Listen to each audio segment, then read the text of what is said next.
In today's video, we're going to walk through the entire process of running an interactive Python app inside Docker. If you're new to Docker, don't worry, we'll take it step by step, and by the end, you'll have everything working smoothly. So first, let's talk about the little Python script we'll be using.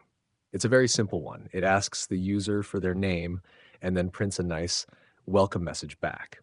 Nothing complicated, but it's perfect for testing interactive input inside a container.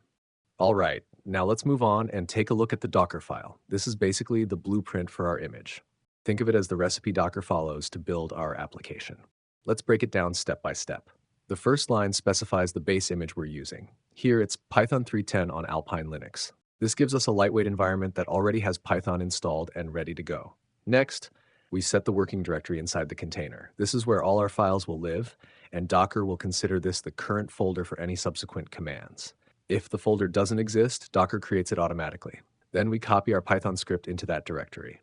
This takes the file from your computer and puts it inside the container so it can be executed later. Finally, we define the default command for the container. This tells Docker what to do when the container starts. Here, it runs our Python program. Using this approach ensures that everything is ready to go as soon as we launch the container. Now we're going to build our image.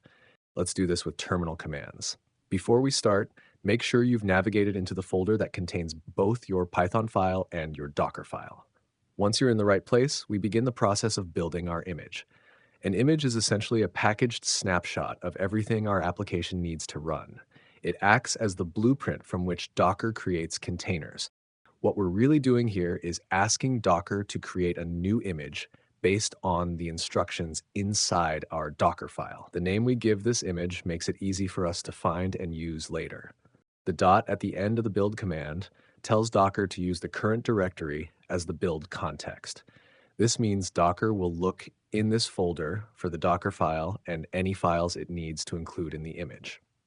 And by running this process from the same folder as our project, Docker can access all the files it needs to bundle everything together. When the build completes, let's quickly check our list of images. You'll see the one we just created. It should be right there waiting for us. And now comes the fun part. Let's run it. When we start this image as a container, Docker will launch our Python program inside its own isolated environment.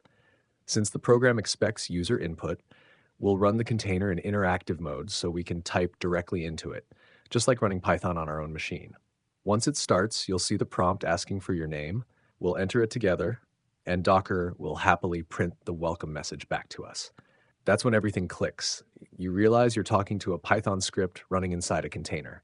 If you enjoyed working through this with me, you can find lots of free courses in the courses section of the channel.